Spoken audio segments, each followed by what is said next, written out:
খাতে আমরা যাকাত দিব? আল্লাহ রাব্বুল আলামিন সূরা তাওবার 7 নম্বর আয়াতে আল্লাহ তাআলা বলে দিয়েছেন, ইন্নামাস সাদাকাতু লিল ফুকারা'i ওয়াল মাসাকিন ওয়াল 'আমিলিনা 'আলাইহা ওয়াল মুআল্লাফাতি কুলুবুহুম ওয়া ফির রিকাবি ওয়াল গহারিমিনা ওয়া ফি সাবিলিল্লাহ ওয়া ইবনিস সাবিল ফারিদাতাম মিনাল্লাহ আল্লাহু আলিমুল হাকীম। আল্লাহ রাব্বুল আলামিন সূরা তাওবা 7 নম্বর আয়াতে আল্লাহ তাআলা বলেন, ইন্নামাস সাদাকাতু লিল ফুকারা, সদকা দেওয়ার জন্য আল্লাহ তাআলা যে 8টা খাত নির্ধারণ করে দিয়েছেন, এই 8টা খাতের মধ্যে 1 নম্বর খাত হলো লিল ফুকারা, যারা ফকির। আমাদের দেশে সমাজে প্রচলিত ফকির বলা হয় যারা তাবিজ কবজ দেয়, এটাকে ফকির বলে। এই ফকিরের অর্থই কোরআনের আয়াতে বলে যে ফকির বলা হয় শরীয়তের ভাষায়, ফকির ওই ব্যক্তিকে বলা হয় যার কোনো কিছু নাই, সময় সম্পলহীন, ওই ব্যক্তিকে ফকির বলে। যার থাকার জায়গা নেই, খাওয়ার জায়গা নাই, আমি এখন 2 ঘন্টা পর দুপুরে কি খাবো, এখন কোনো বস্তু আমার কাছে নাই, সময় সম্পলহীন ব্যক্তিকে শরীয়তের দৃষ্টিতে ফকির বলা হয়। ওই ফকির ব্যক্তিকে আপনাকে যাকাত দিতে হবে। যাকাত ব্যয় করা, যাকাত অর্থ যেখানে দিবেন, যেখানে আদায় করলে যাকাত হবে, তার প্রথম খাত হলো, যাকাতের প্রথম খাত হলো ফকির। যারা ফকির কাকে বলে? যার কিছুই নাই, সময় সম্পলহীন ব্যক্তিকে ফকির বলে শরীয়তের ভাষায়। দ্বিতীয় নম্বর হলো মাসাকিন, যে ব্যক্তি মিসকিন। মিসকিন আমরা ফকির, মিসকিন আমরা সচরাচর মনে করি। ফকির বলতে আমরা আমাদের সমাজে মনে করে যে ব্যক্তি তাবিজ কবজ দেয়, যা করতে উনি ফকির। আর মিসকিন বলতে যে ব্যক্তি দরজা কি করে আল্লাহ তাআলার কাছে মানুষের কাছে কি করে ভিক্ষা চায়, তাকে আমরা মিসকিন বলে করি। কিন্তু মিসকিন ওই ব্যক্তি না, মিসকিন শরীয়তের ভাষায় ওই ব্যক্তিকে বলা হয় যিনি যার কি আছে, থাকা এবং খাওয়ার জায়গা আছে, বস্তু আছে, খাবার জিনিস আছে, কিন্তু নিসাব পরিমাণ মালিক হয় নাই। যাকাত যে ব্যক্তির উপর খরচ, সেই সমপরিমাণ সম্পদ তার কাছে নাই, ওই ব্যক্তি মিসকিন। ওই ব্যক্তি কি মিসকিন? তাহলে প্রথম যাকাতের প্রথম 8টা খাতের মধ্যে প্রথম খাত হলো এই ফুকারা, যারা ফকির তাদেরকে যাকাত দিতে পারবেন, যাকাত দিলে আদায় হবে। ওদের রিকাব, এবং যারা ওয়াল মাসাকিন, এবং যারা মিসকিন, ওয়াল আমিলিনা আলাইহা, ওয়াল আমিল বলা হয় ইসলামী শরিয়া, ইসলামী রাষ্ট্রের পক্ষ থেকে যেই ব্যক্তিকে যাকাত উসুল করার জন্য নির্ধারণ করে দিয়েছেন। ইসলামী রাষ্ট্র হতে হবে। আমাদের দেশ ইসলামী রাষ্ট্র না, যদিও সংখ্যাগরিষ্ঠ আমরা মুসলমান, কিন্তু আইন অনুপাতে গণতন্ত্র, কথা বুঝে আসছে। এজন্য ইসলামী রাষ্ট্রের মুসলিম শাসক যদি কোনো ব্যক্তিকে আমেল অর্থাৎ যাকাত আদায় করার জন্য নির্ধারণ করে, সেই সমস্ত ব্যক্তিকে যাকাতের অর্থ থেকে তাদেরকে যদি যাকাত দেয়, তাহলে যাকাত আদায় হয়ে যাবে। 3 নম্বর খাত। 4র্থ নম্বর খাত হলো আল মুআল্লাফাতি কুলুবুহুম, চিত্ত আকর্ষণের জন্য, ইসলামের প্রতি ধাবিত করার জন্য, তাকে ইসলামের প্রতি ধাবিত করার জন্য তাকে যাকাতের অর্থ দেওয়া, ব্যয় করা, এটাকে ফোকাহায়ে কেরাম আল মুআল্লাফাতি কুলুবুহুম দ্বারা উদ্দেশ্য দিয়েছে নও-মুসলিম। কোন নও-মুসলিম যদি কি করে, ইসলাম গ্রহণ করে এবং তাকে ইসলামের প্রতি ধাবিত করার জন্য, পুরোপুরি ধাবিত করার জন্য তাকে যাকাতের অর্থ দেওয়া যাবে। যদিও ফোকাহায়ে কেরাম এই খাতটাকে রহিত করেছেন, অর্থাৎ এই খাত এখন আর অবশিষ্ট নাই। এর পরের খাত হলো 1, 2, 3। এর পরে হলো লিল ফুকারা মাসাকিন ওয়াল আমিলিন ওয়াল মুআল্লাফাতি কুলুবুহুম ওয়া ফির রিকাব। অফির রিকাব বলা হয় দাস মুক্তির জন্য। কি দাস মুক্তি? আগেকার যুগে গোলাম, দাস দাসী গুলো কেনা বেচা হইত। এই গোলাম কেনা বেচা হইত, গোলামদেরকে আজাদ করার জন্য যদি যাকাতের টাকা ব্যয় করে, তাহলে তার যাকাত আদায় হয়ে যাবে। এই খাতটাও বর্তমান যুগে হইত। এরপরে হলো গরিমিন। আল্লাহ রাব্বুল আলামিন সূরা তাওবার এই 7 নম্বর আয়াতে আল্লাহ তাআলা বলে দিয়েছেন, ওয়াল গরিমিন, গরিমিন বলা হয় ঋণগ্রস্ত ব্যক্তি। যদি কোনো ব্যক্তি ঋণগ্রস্ত থাকে, তাহলে সে যাকাত খাইতে পারবে, যাকাত তাকে দিলে যাকাত আদায় হয়ে যাবে। ওয়াফি সাবিলিল্লাহ 7 নম্বর হলো আল্লাহ তাআলার রাস্তায় যদি যাকাত, আল্লাহ তাআলার রাস্তা কোনটা? আল্লাহ তাআলার রাস্তা কোনটা? ফোকাহায়ে কেরাম ওয়াফি সাবিলিল্লাহ ব্যাখ্যা করেছেন। ওয়াফি সাবিলিল্লাহ দ্বারা বোঝানো হয়েছে যারা একমাত্র আল্লাহ তাআলার দ্বীন প্রতিষ্ঠা করতে গিয়ে কাফির মুশরিকদের সাথে জিহাদরত অবস্থায় থাকে, অর্থাৎ মুজাহিদ, অর্থাৎ মুজাহিদ ফি সাবিলিল্লাহ, জিহাদ ফি সাবিলিল্লাহ, আল্লাহ তাআলার দ্বীনকে বুলন্দ করতে গিয়ে কাফির মুশরিকদের সাথে যারা লড়াই করে, ওই সমস্ত ব্যক্তিদেরকে জাকাত দেওয়া জায়েজ এবং তারা খাইতেও পারবে জাকাত, কথা বুঝে আসছে। এবং সেই জাকাতের টাকা দিয়ে শুধু খাওয়ার জন্য না, কিন্তু যদি একজন মুসলমান একজন মুজাহিদ যদি কাফেরদের সাথে লড়াই করে তাহলে সেই জাকাতের টাকা দিয়া অস্ত্র কিনা, গোলা বারুদ কিনা, তার সাথীদেরকে খাওয়ানো আপ্যায়ন করা যা কিছু দরকার সেই মুজাহিদ ব্যক্তিরা তারা কি করতে পারবে, জাকাতের টাকা খাইতে পারবে। এই 70 নম্বর খাত আল্লাহ তাআলা বলে দিয়েছেন ওয়াফি সাবিলিল্লাহ।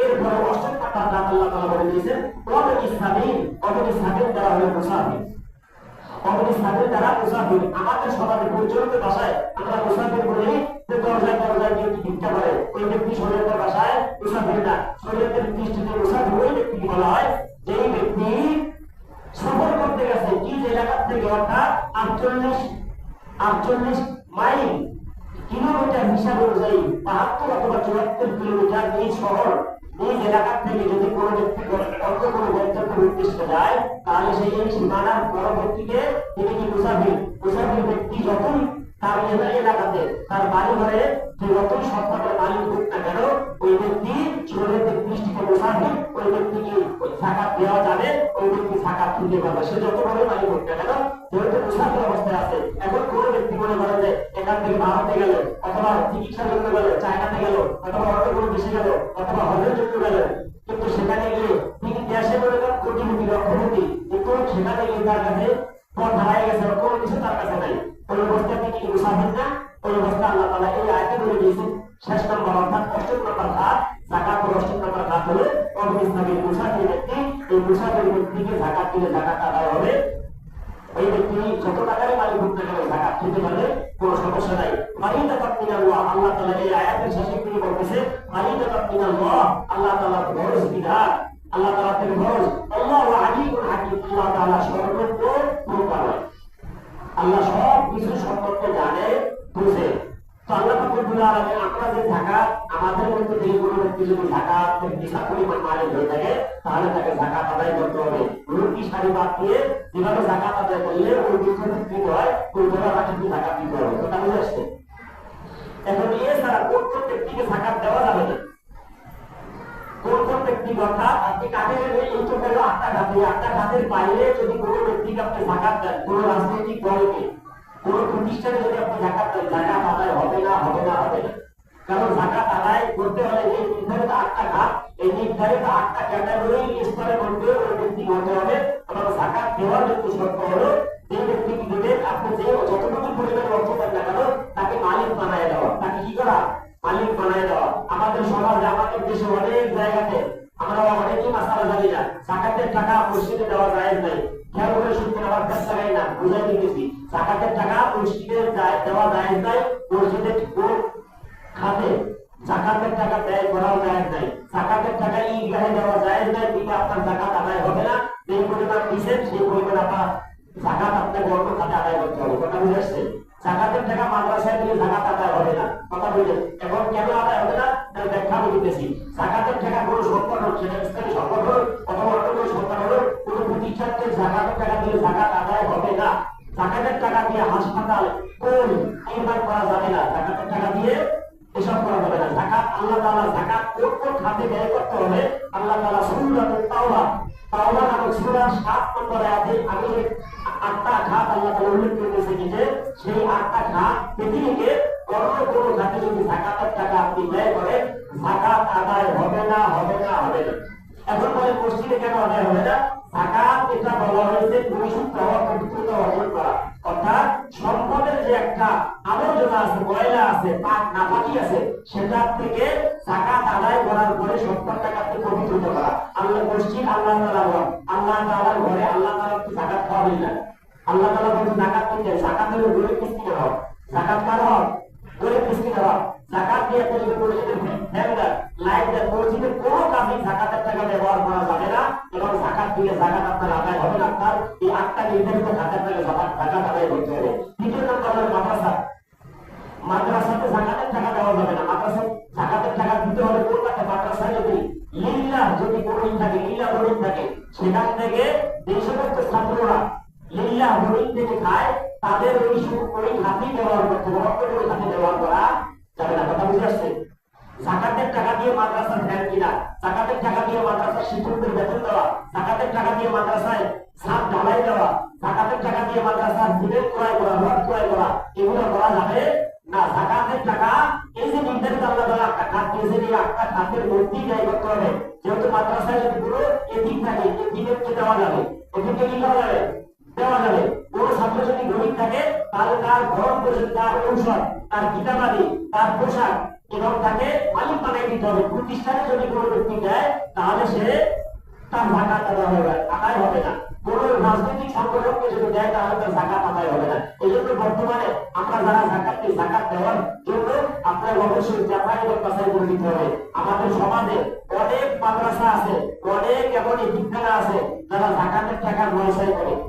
এই জন্য কাল কিয়ামতের দিন অনেক আলেম, অনেক ইমাম সাহেব, অনেক মাদ্রাসার যারা পরিচালক আছে, মাদ্রাসার যারা মুহতামিম আছে, বিদ্যালয়ের যারা পরিচালক আছে, কাল কিয়ামতের দিন ধরা যাবে। কারণ এক ফান্ডের টাকা অর্থ ফান্ডে ব্যয় করা যায় না, এক ফান্ডের টাকা অর্থ ফান্ডে ব্যয় করা যায় না। জাকাতের টাকা দিয়েছে দিবেন লোক, সেখান থেকে আপনি সেই টাকা দিয়ে উৎপাদনকে বেতন দিবেন, জাকাত আদায় হবে না। জাকাতের টাকা দিয়েছে দিবেন লোক, মনে করেন একটা মাদ্রাসাতে লিলেবলে 500 ছাত্র আছে, 500 ছাত্র সবাই লিলেবলে থেকে খায়, কেউ টাকা দিয়ে খায়, কেউ ফ্রি খায়, কেউ হাফ টাকা দেয়, উদাহরণস্বরূপ। এখন জাকাতের টাকা যদি আমি ফান্ডে আমি দেই, কথা বলছেন, জাকাত এবং মাদ্রাসায় আমি দেওয়ার পরে আমি আর বাড়ি থাকি না, মাদ্রাসায় যদি হুজুরকে দিয়ে দেই, এরপরে সেই হুজুর যদি ওই টাকা যেই সমস্ত ছাত্ররা লিল্লাহ খায়, এদিন গরিব অসহায়, তারা ওই মনে করেন 500 ছাত্রের মধ্যে 100 ছাত্র আছে এদিন অসহায়, তাহলে রান্না বান্না যদি আমি করে একই থেকে করতে করি, খাই তো সবাই, ওখান থেকে যারা ফিসাবিলিল্লাহ খায়, আল্লাহ রাস্তায় খায়, তারা ওই একই টাকা দেয়, যারা টাকা দিয়ে দেয় তারা ওই একই টাকা দেয়, যারা অর্ধেক টাকা দেয়, হাফ টাকা দেয়, তারা ওই একই টাকা দেয়। এইটা যারা স্বার্থ অর্থাৎ স্বাবলম্বী, তাদের আছে, সামর্থ্য আছে, তারা ওই খানা খাওয়া যায় না। যদি ওই মাদ্রাসা পরিচালক বা মোতাবেক খাওয়ায় তাহলে সেটি আমাদের কিন্তু দায়ী থাকবে, কথা বুঝলেন? কারণ এটা একমাত্র হত্যা হলো গরিব মিসকিন, এটা একমাত্র হত্যাকে গরিব মিসকিন, কথা বুঝে আসছে? জাকাতের টাকা দিয়ে পুরো নির্মাণ করা, এই নির্মাণ করা কোনো জনকল্যাণকরী কাজ আপনি ব্যবহার করতে পারবেন না। এই আল্লাহ তাআলা কারণ এটা কোনো সুযোগ নেই, আল্লাহ তাআলা স্পষ্ট নির্ধারণ করে দিয়েছেন। 8টা খাত, সূরাতুত তাওবার 7 নম্বর আয়াতে আল্লাহ তাআলা 8টা খাত নির্ধারণ করে দিয়েছে। অতএব এই 8টা খাতের মধ্যে আপনাকে জাকাতের অর্থ ব্যয় করতে হবে, এছাড়া জাকাত আদায় করা যাবে না। নিজ আত্মীয়ের মধ্যে জাকাতের হকদার কারা? 1 নম্বর হলো নিকট আত্মীয়ের মধ্যে রক্ত সম্পর্কের মধ্যে যদি কোনো ব্যক্তি গরিব মিসকিন 8টা যে খাত করছে সে মধ্যে যদি কোনো ব্যক্তি উপযুক্ত থাকে তাহলে নিকট আত্মীয়ের মধ্যে হকদার বেশি, এরপরে প্রতিবেশী, এরপরে অনন্য ব্যক্তিগত। তাকে জাকাত দেওয়া যাবে না। নিজের পিতা মাতা, দাদা দাদি, নানা নানি, অর্থাৎ একটা বড় ব্যক্তিকে আমি যাদের থেকে জন্মগ্রহণ করলাম, মা, বাবা, দাদা দাদি, নানা নানি, ভর্তা ভর্তাদি, বর্ণনা ফর্ণানি, এইভাবে উপরে যতটুকু যাবে তাদেরকে জাকাতের টাকা দেওয়া যাবে না, জাকাত দিলে আদায় হবে না। ঠিক ততভাবে আমার ঘর থেকে নিয়ে, অর্থাৎ আমার সন্তান, আমার ছেলে মেয়ে, তাদের ছেলে মেয়ে, এই ঘর থেকে ঘরে এইভাবে টাকা দিয়ে জাকাত আদায় হবে না। কিন্তু আমার ভাই, আমার মামাতো ভাই, ফুফাতো ভাই, খালাতো ভাই, চাচি, ভাবি, এইভাবে যদি কোনো ব্যক্তি গরিব মিসকিন থাকে তাহলে তাদেরকে দেওয়া যাবে। অর্থাৎ মূল সূত্র, অর্থাৎ মৌলিক যে নীতি সেটা হলো আমি যাদের থেকে জন্ম নিলাম, তাদের মাধ্যমে অনুযায়ী আমি কি করলাম, জন্মগ্রহণ করলাম, তাদের উপরে যতটুকুই টাকা গেল তাদেরকে জাকাত দিলে জাকাত আদায় হবে না। এবং আমার থেকে যারা জন্মগ্রহণ করছে, আমার সন্তান সন্ততি নাতি, এইভাবে যতটুকু নিচে যায় তাদেরকে জাকাত দিলে আদায় হবে। এছাড়া যাদেরকে আপনি এই 8টা খাতের মধ্যে যারা হত্যা, তাদেরকে জাকাত দিলে জাকাত আদায়